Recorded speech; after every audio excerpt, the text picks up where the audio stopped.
Hey, Pika, Yeah? do you know about Julius Caesar? Did he make the Caesar salad? Oh, shit, there's music. One sec. No. Okay, we gotta redo. What? No, dude, it's on for a second. Alright. Would you like to know about Julius Caesar? I guess. Okay.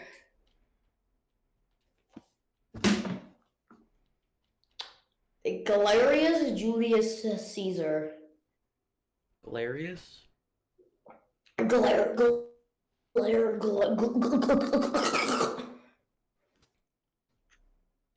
Galerius Julius Caesar was a American Roman politician. America. American, fuck, he was a Roman politician. Was Assassinated person. a general and a member of a tribe. And He an led. assassinated person. I'm doing the reading. What? So, Julius Caesar was born into a Family? family that had heavy significance in like Rome. So they had immigrated from Rome to Alba Longa. What kind of name is that? I don't know if some of these things exist anymore.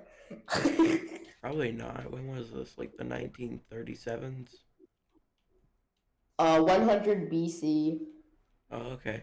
Wait, helicopter? Oh shit, damn. Damn, got moves. Anyway, so Caesar's mother lived for decades after his birth. You know, like they didn't have any difficulty giving birth. Okay, then he served as a plus cursor governor of Asia. Damn. Yep. All right, ready for the next part? Yeah, sure.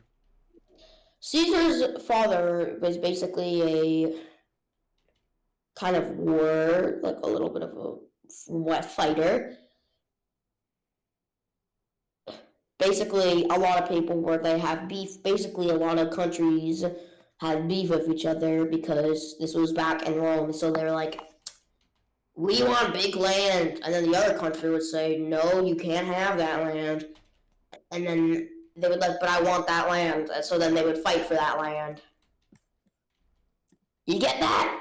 Yeah. So basically, he then went to Italy and then left Italy to serve in the staff of governor of Asia. And he then dispatched and what the fuck is this? What? He wore a crown for saving the life, and he basically saved the life of a fellow citizen in one of his battles. Oh, Pog. And apparently, he had a homosexual relationship with a monarch. Yo. That's cool. Yep. Caesar, afterwards, his short... We love our gay assassinated presidents. Yep.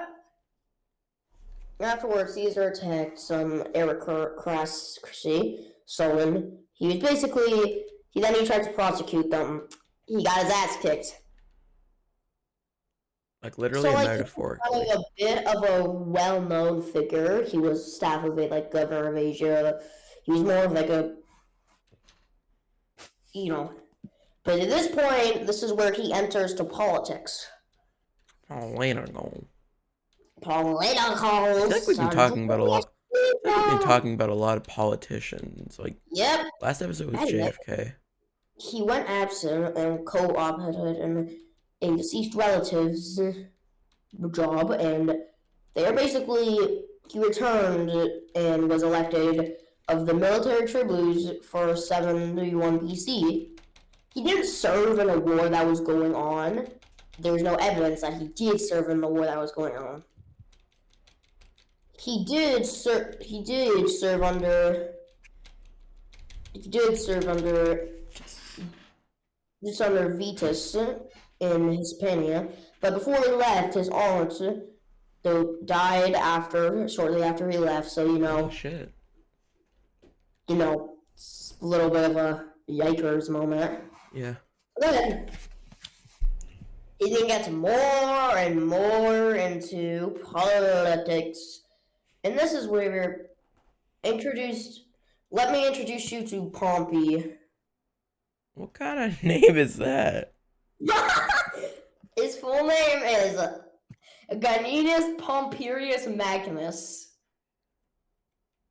Don't you mean Magnus, like the... Just call him Pompey. Oh yeah, he's also Pompey the Great. Who's Pompey the Great? Pompey the Great was a politician that kind of rivaled Caesar, but in the early years, Caesar looked up to him and was a supporter of him. So basically, then after, for his grandmother's funeral, he served in a elected Roman Republic office, and they won him and got him more attention and more support. So you get how he was like slowly kind of taking over, like, Yeah. he was being even slower and taking over the world and Rome and shit. So he was a pretty big, unpopular figure back then. Kind of off topic. Are you at all good at FNF? Friday Night Funking? A bit. I played a lot of the Roblox game. Okay. Anyway, basically, he was then head of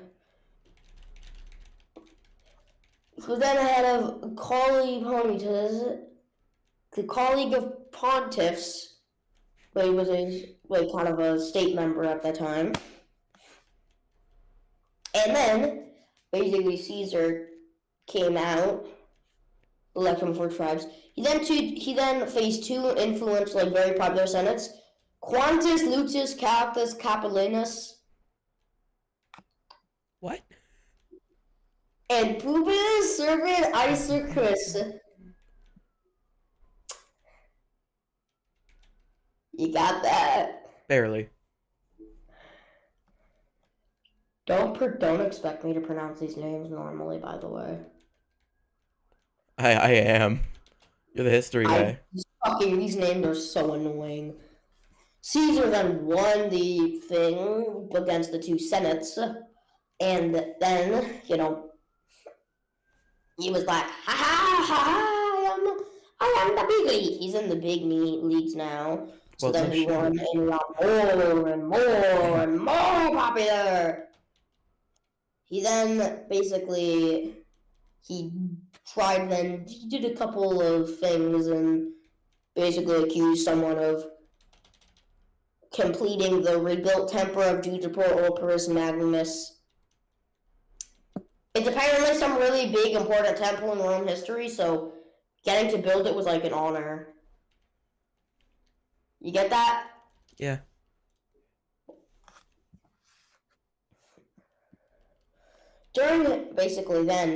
After his premiership, basically after he stopped being a Senate, he was appointed to govern for, basically he was indebted for a lot of his campaigns because he ran a lot of money, so basically he then, tried and kind of tried again and had to make a bit of and then his enemy, Kaito, in the Senate execution, he achieved the scholarship. Are you ready for the first scholarship and the Garlic Wars? The Garlic Wars? Yep. Quick question. Is Caesar salad named after Julius Caesar? No. Okay. Just had to know. A consulship between he ran against the two other people, and basically he was very close, he was popular with the Sullan aristocracy, Which you don't know what that means, it basically means he was popular with the rich people and all the presidents and shit. Alright. And then, and then his support of Pompey had won him his support in turn. Basically, he supported Pompey, and then Pompey supported him back. Win-on-win situation, boys. After the election, basically he reconciled Pompey and Crassus, two basic political foes in a three-way alliance. So, like, Pompey, and Crassus basically were trying to find allies for his consulship, and the allies were finalized by the time around the start. Pompey's eastern conquest, bailing out tax farmers in Asia. A lot of them are Crassus clients, so basically, Pompey wanted to apparently seeking the promised land to grant for his veterans. Alright. You probably don't understand what half the shit I'm saying means, right? Nope. But that one makes it funny. I guess.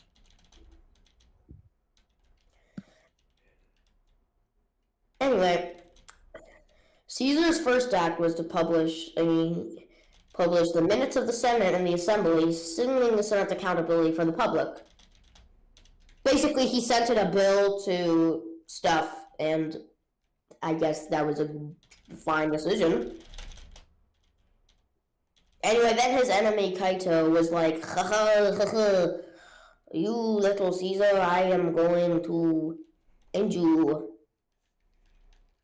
And unable to come over Caito's filibustering, he moved the bill that he made. So basically, Caito was fucking with the new bill that he made. So then he had to change it because of Caito.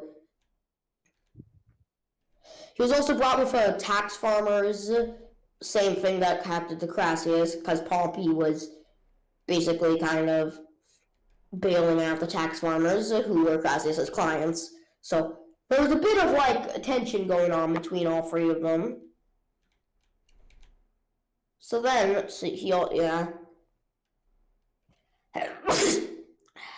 sometime in the year, perhaps the passage, after it affects the bill, a lot of political defeats, and his consulship, Caesar's legislation was challenged by two new prayers. The discussion in the Senate still, regardless, dropped.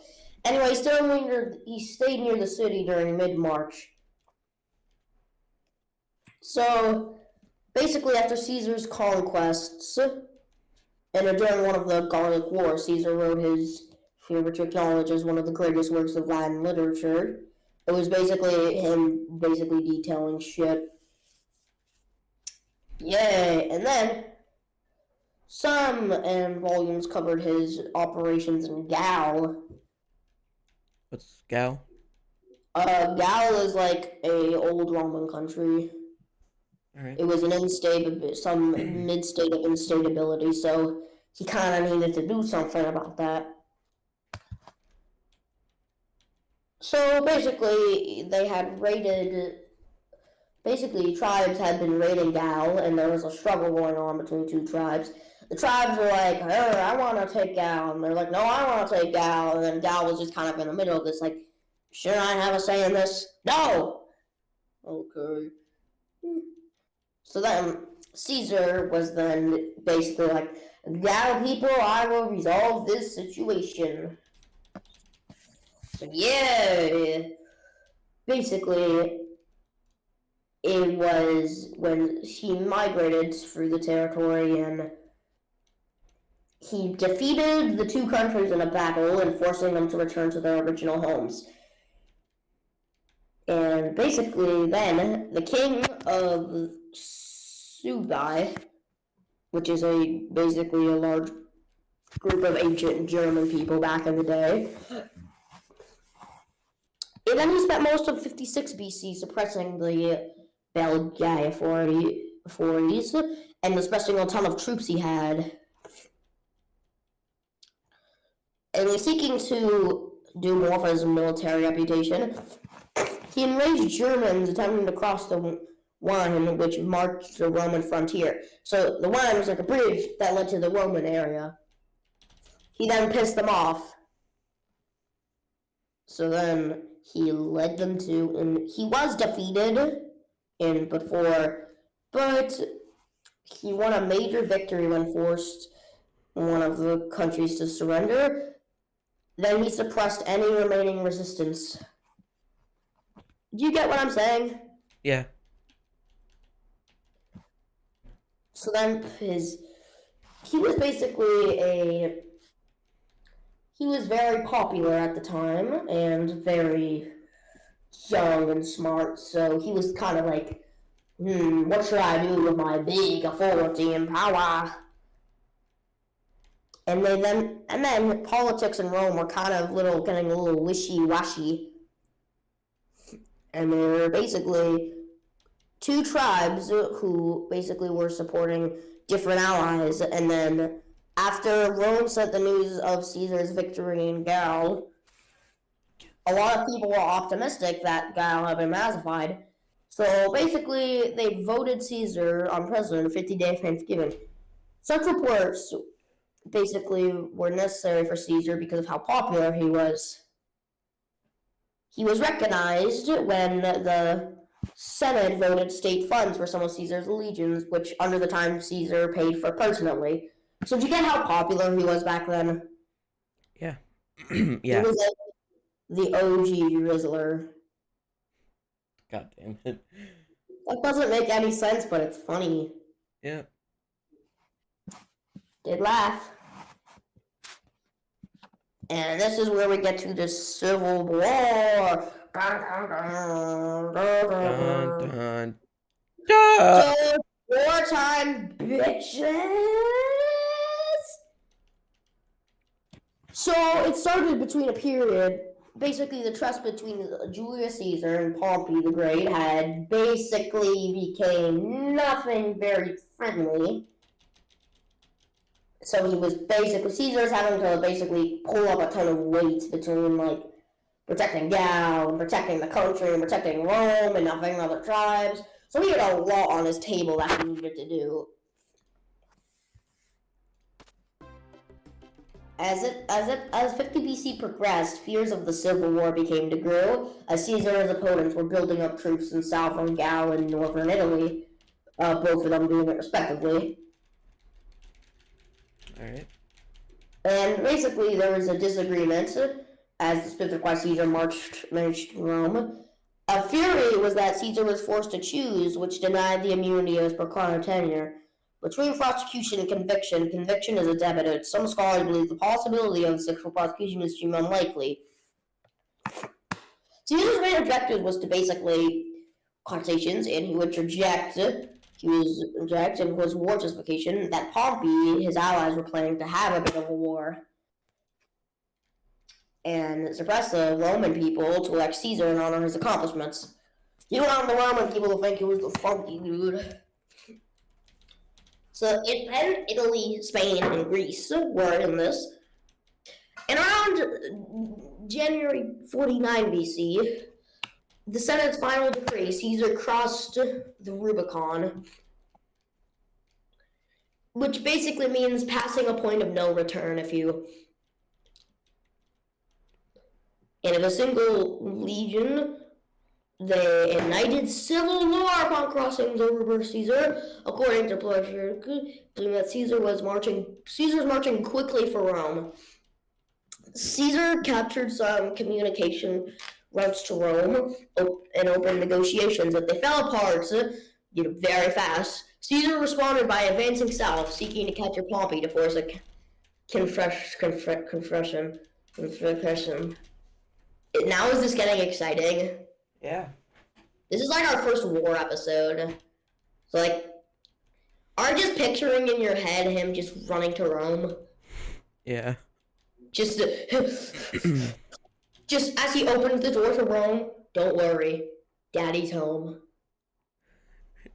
Opens the door, oh, don't worry, Rome, Daddy's home. Oh God, that rhymes, doesn't it? Yeah, it does. So then, Pompey was like, oh, fuck, what do I do? What do I do? There's so much shit going on. What do I do? So then Pompey withdrew to Brundusium. It's in southern Italy, by the way. And he was able to swiftly escape to Greece and basically abandoning Italy because Caesar was approaching pretty close to Italy, where Pompey had been. So he's like, oh god, I gotta think of a plan. I gotta make it quick, and I gotta make it fast, and I gotta make it good. Let me guess, you did none of those? Day, then Caesar arrived in Italy. And basically, while Pompey sent some Spanish soldiers to attack Caesar's crew, Caesar triumphantly KO'd his full army. Damn. And then Caesar found Pompey, and basically it was a battle that took between Dirk and him, which basically was a ton of soldiers fighting each other. So the two sides were Julius Caesar's squad and Pompey's squad. They were both going head to head at each other, and since Caesar is Caesar and he has a superior army, he was able to basically kick Pompey's ass. And then Pompey was able to break out and force Caesar's forces to flee right before they kicked his ass. And basically, so then he ran over and tricked Pompey, and then Pompey tried to flee for Egypt. Cato fled for Africa, like a lot of people, and they begged, and a lot of people who fought begged for Caesar's pardon. What does Caesar's pardon mean? Caesar's pardon basically means Caesar's forgiveness. Yeah, it checks out. Pompey, when then arrived in Alexandria, where then he was killed. Okay then. Yep. Pog. He was killed. He arrived in Alexandria. And at the capital of Egypt, Caesar arrived 3 days later and met Cleopatra. And then, how do I say this without getting demonetized? They had a bit of a funky night with each other. They shared some very good times. Yep, if you know what I mean.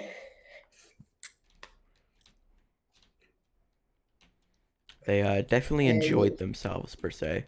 Yep, and basically Caesar was like, I won the Civil War, Pompey is dead, losers, fuck you, yeah. Girl, when you went fuck them kids. He then left Egypt, and he landed in Antioch, which is I was fully expecting you to say Antarctica for some reason. It was a Greek city, but it doesn't exist anymore. Oh, cool. Basically, he then tries to seize his father's kingdom across the Black Sea, and it's swept aside, and local city night. But Caesar engaged at Zela, which was a battle fought between Julius Caesar and Phorcys II of the kingdom of Potius. Pokérus. And what do you think happened when Caesar fought him? He won. Yep. Yep. And then he left, and then the enemy left for Italy. Basically, Caesar had an absence from Italy for a while, and he was kind of a bit unpopular in Italy. And basically, he was not doing the best for Italy. And his enemy, Cato, had marched to Africa. It was at Africa. But what used to be Pompey's fleet raided the central area. Pompey's fleet was his army, basically. Yeah, that's sort of... They were still trying to get revenge for Pompey's death.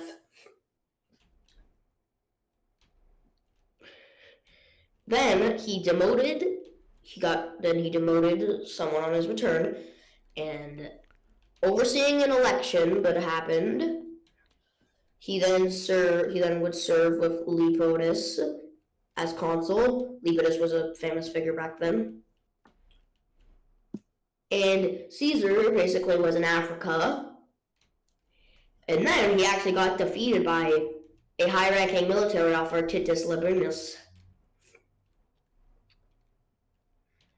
And he finally did lose, and he then attacked, and he surrounded Thapsus. Thapsus?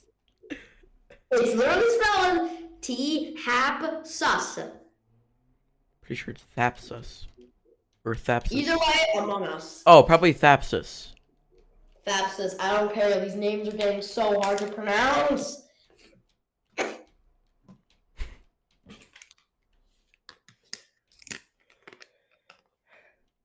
His troops then attacked and starting a battle, and they won it and massacred the Republic forces. Which, you know it's serious when they use massacre. This bitch massacred the forces.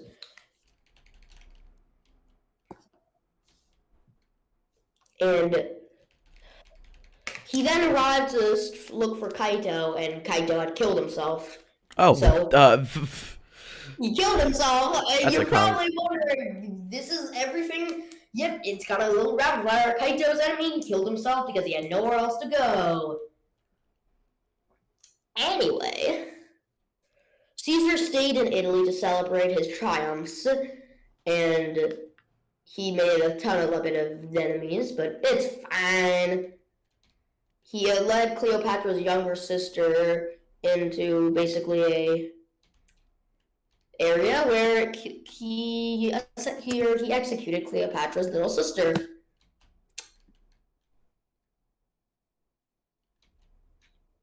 So much for having good relationships with other countries, I guess. Anyway, so then, yeah. And then he pardoned pictures and models of his victories, and basically he was trying to show everyone how cool and epic he was. Anyway, and then the soldiers were given a lifetime worth of pay, and more celebration happened. And then near the end of the year, he heard bad news from Spain if an army left the peninsula, leaving Lepidus in charge. Then a bloody battle occurred on Mudu, which was a island.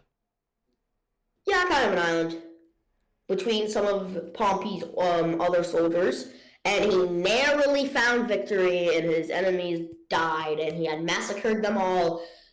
They all died. Pompey's sons died.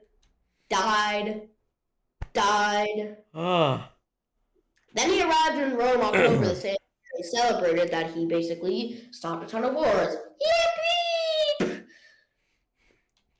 And he would then basically, he then was starting to, then he was campaigning in Hispania.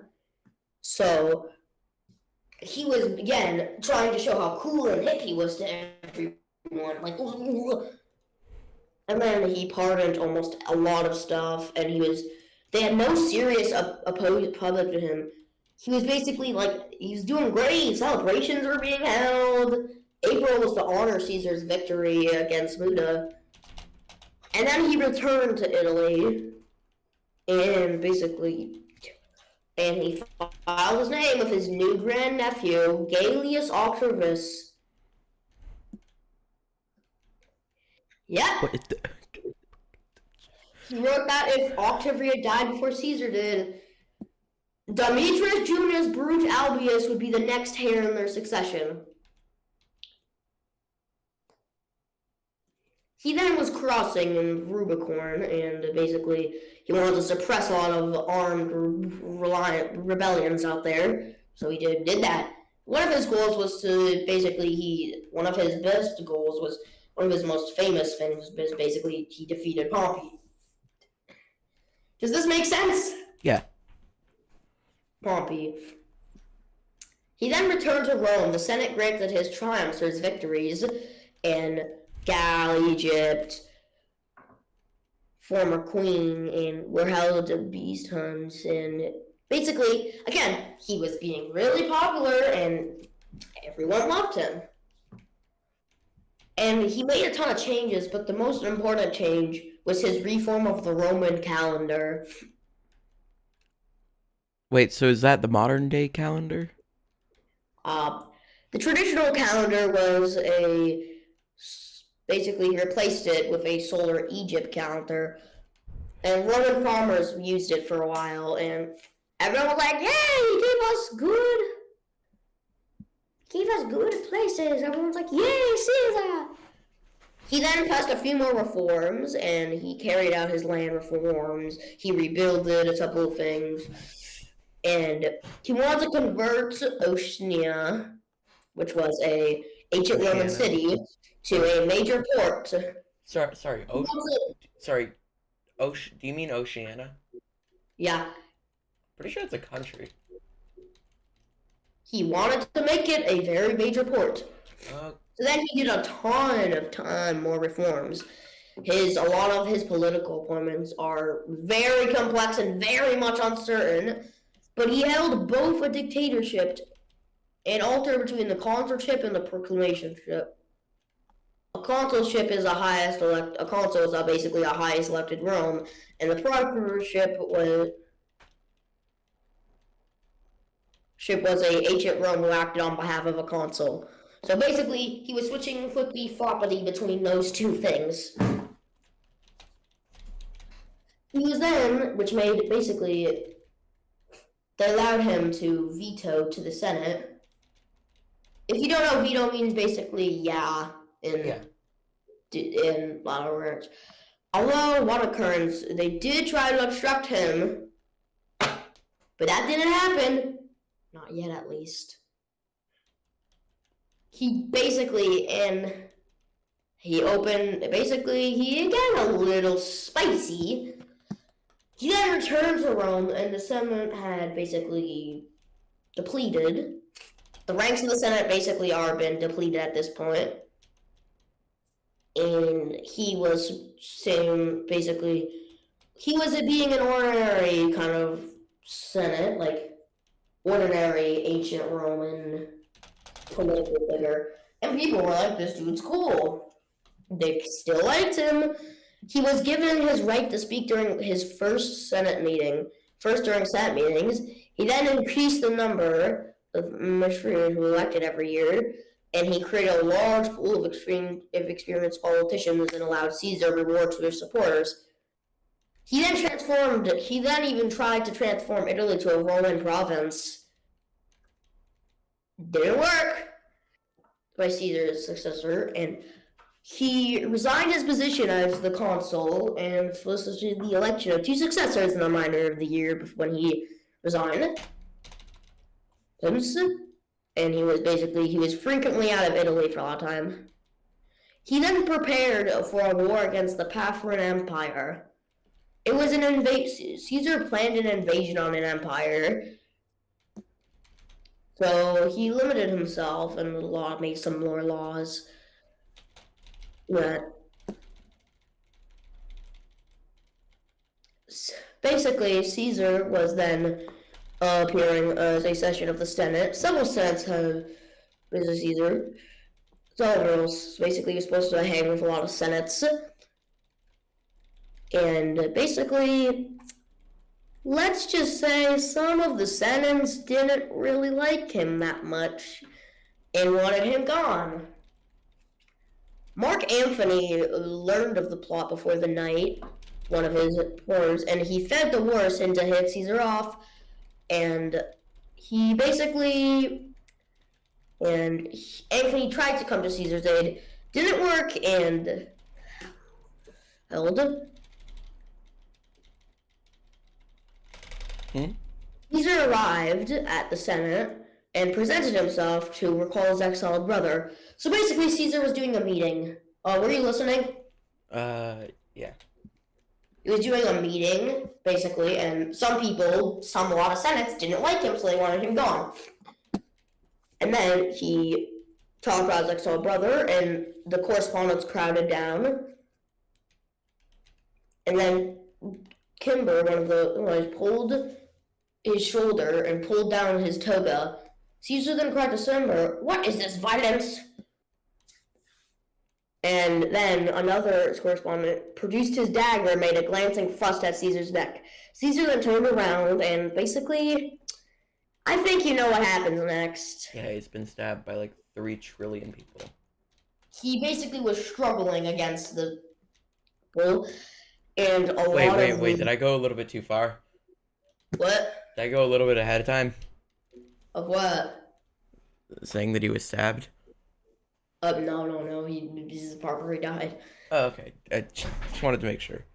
Basically, they then pulled his toga over his head and stabbed the shit out of him. And Caesar basically got stabbed, and everything was basically people. We don't know what it looked like, but it must have been dramatic for him. And basically, a lot of people were like, "Oh God, what do we do? Caesar is dead." And then Anthony, one of the main people who did the assassination, then flee to the capital. But at this point, there was very little that the Roman Empire could do to help Julius Caesar, because he was dead, and help his legacy. Because Anthony was gone, a lot of the correspondents were gone, and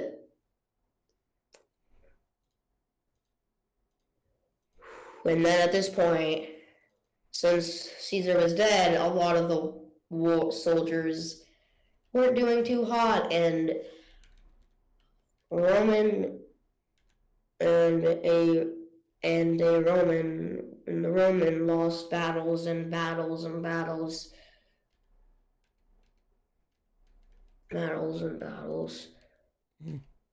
resulting in the death of the Republic of Rome. So that's how Rome fell? Not really, but I think that's how it kind of started. Damn. They didn't win because Caesar wasn't there. And at this point, there's not much they could have done. And now you understand why Julius Caesar was such an important historical figure. Yeah. He helped a lot of people, saved a lot of lives. Say what you will about him, but he sure was a good military officer. Thank you, everyone who watched this video full way through. Thanks for Pika for listening to me explain this. And see y'all next episode. Bye.